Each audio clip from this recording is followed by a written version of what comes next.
Vine Dewi. Oke, jempol oke.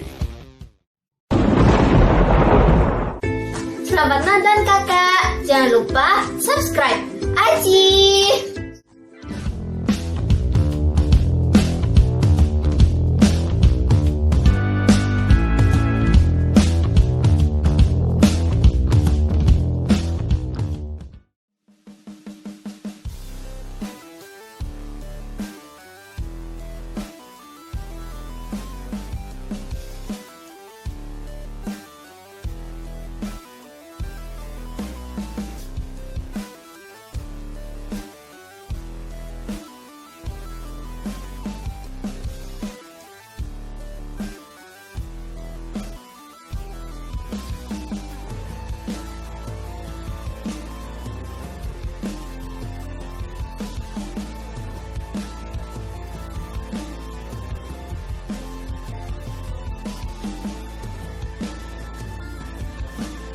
Ya, Mas Usman, bicara tentang penyembelihan tadi kan disebutkan bahwa sembelih itu tidak asal sembelih.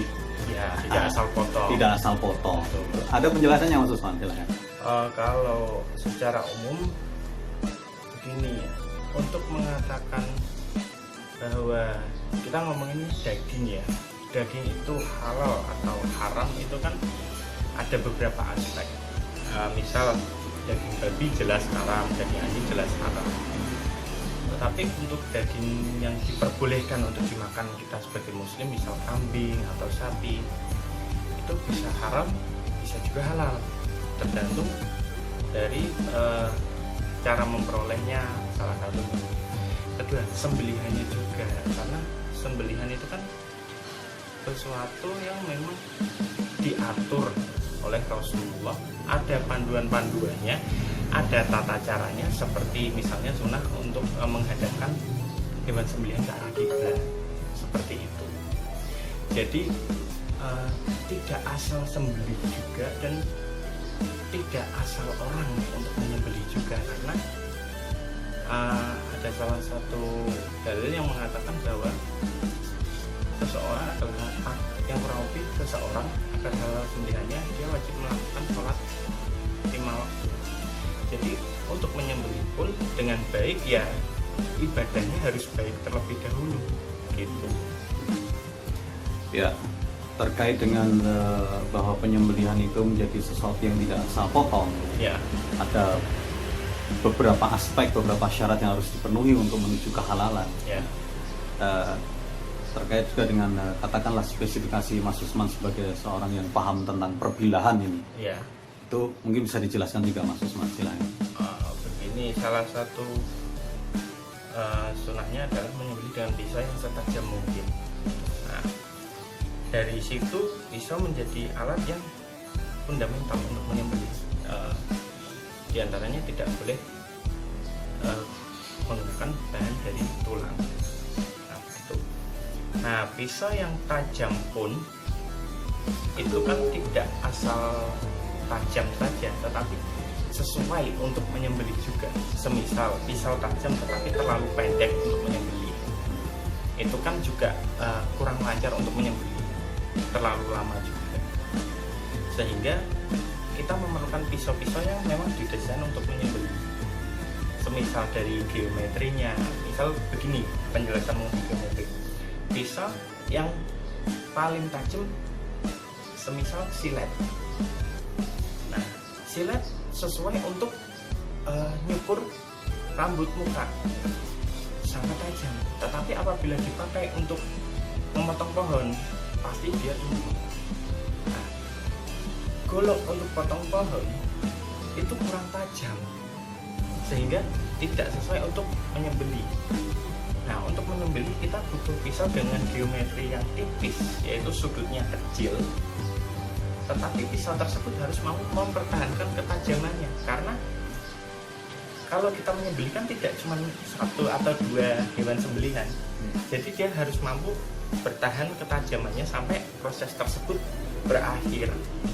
Semisal kita untuk masyarakat awam yang paling sering bersinggungan dengan konteks sembelih ini kan ketika Idul Adha. Katakan ada 10 sapi. berarti kan harus ada 10 sapi yang disembelih. Tidak mungkin setiap satu sapi kita harus istirahat untuk mengasah terlebih dahulu, kan jadi tidak efisien. Dan juga tidak diperbolehkan mengasah di depan hewan sembelihan gitu. Jadi kalau di dalam dunia perbilahan itu ada istilahnya edge retention, yaitu daya tahan ketajaman. Nah,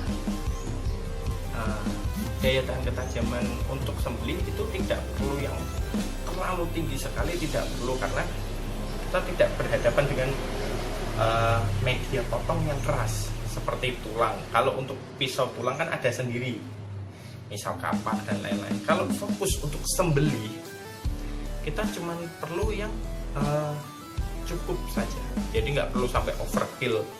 Misal menggunakan baja yang masuk ke kategori super steel, misal Vanadis 8 atau Vanadis 4E, boleh-boleh saja. Tetapi kalau dikatakan harus, ya saya rasa enggak sih.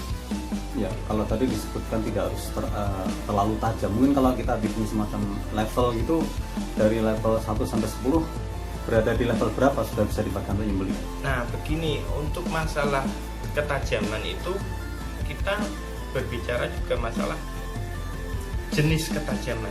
Nah, untuk jenis ketajaman yang tadi kan kita ngomongin dari silet sampai ke golok. Silet itu ketajamannya jenisnya terpoles, dipoles.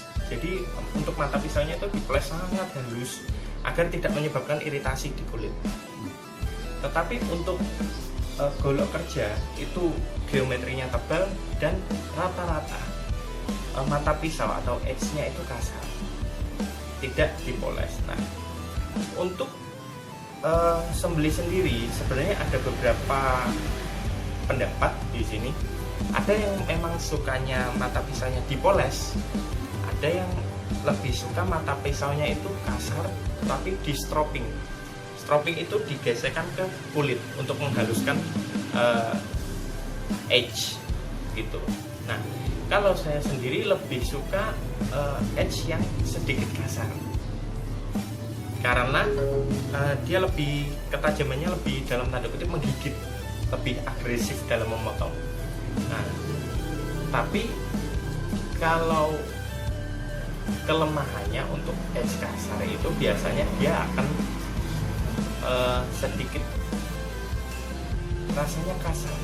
Jadi semisal kan kita biasanya uji potong pakai kertas HVS. Motong kertas HVS itu rada kasar, hasil potongannya itu kasar. Tetapi mata pisau yang dipoles seperti silet itu hasil potongannya akan halus.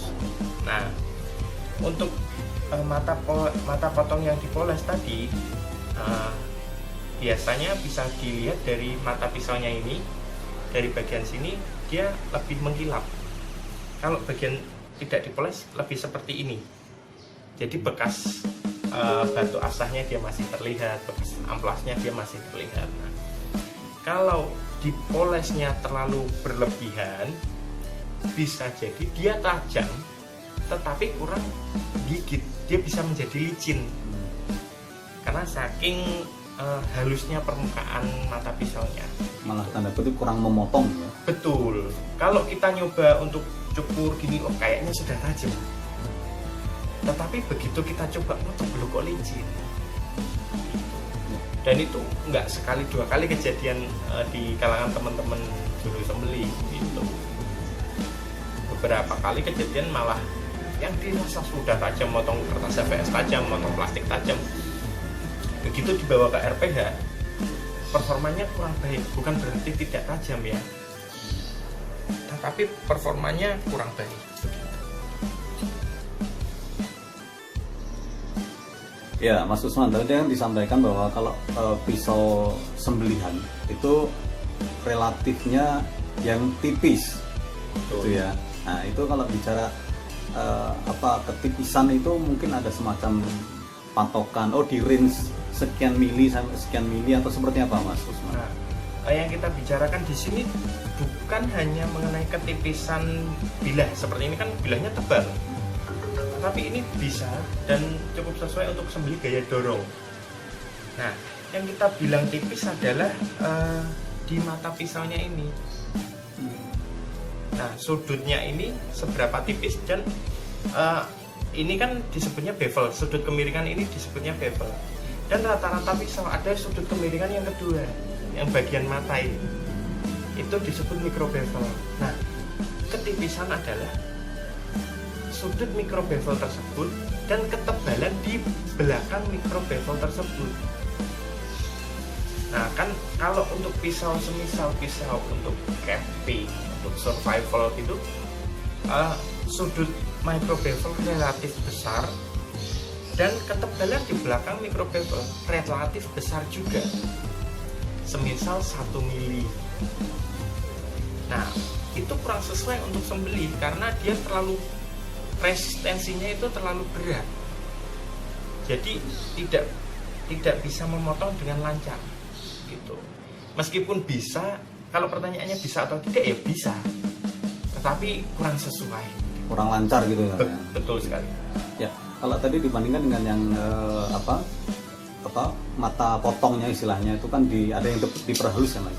Betul, malah dipoles. Dipoles, malah menjadi licin ya. Iya. Nah, sementara tadi kalau disebutkan kalau terlalu tebel mata potongnya kan tadi malah justru menjadi tidak lancar. Iya. Nah, ini kan dua hal yang seolah-olah kontradiktif, seolah-olah. Iya. Nah, ini penjelasannya seperti apa? Jadi kalau teman-teman juru sembelih sih biasanya lebih menyerahkan masalah pemilihan bilah kepada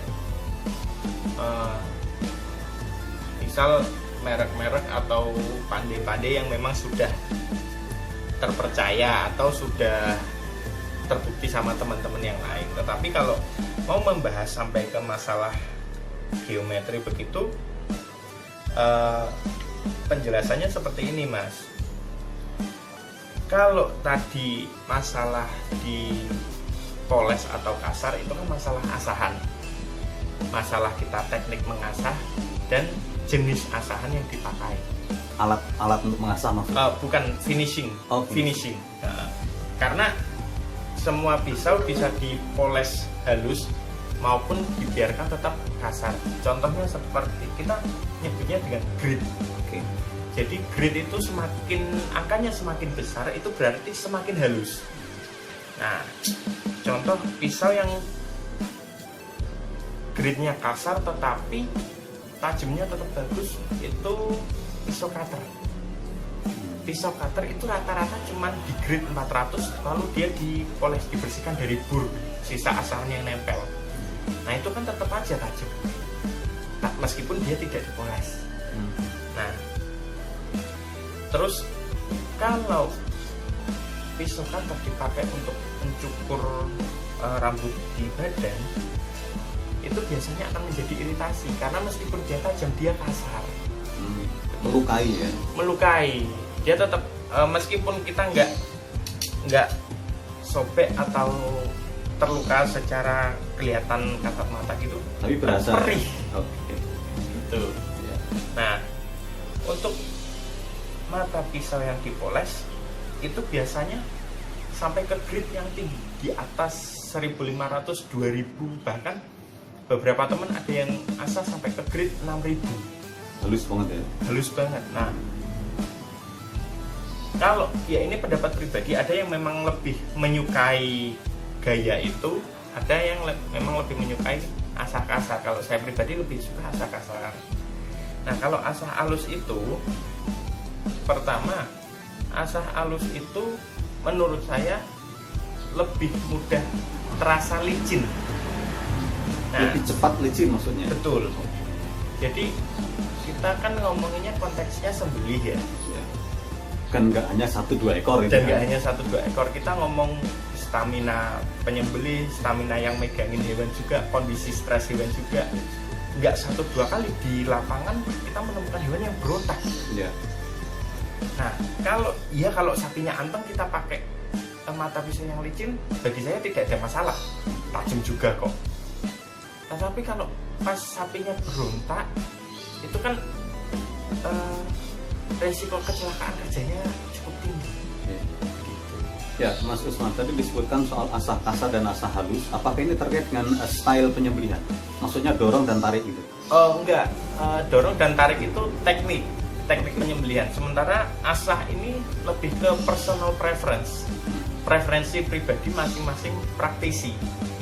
Jadi ya memang Sangat personal ya. betul, sangat personal. Ada yang memang ya seperti teknik tadi, teknik sembelih antara dorong ataupun tarik. Kedua-duanya sama baik.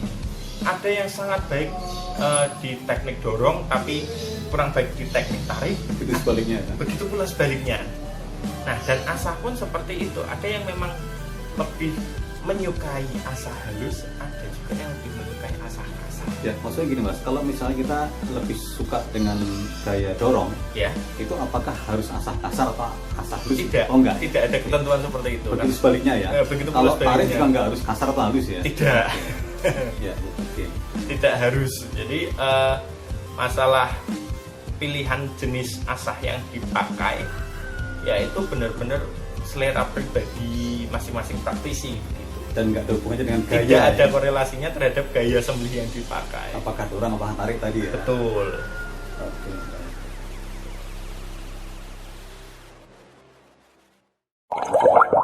Terima kasih Matur Nuwun udah nonton. Jangan lupa di subscribe ya. Sampai jumpa.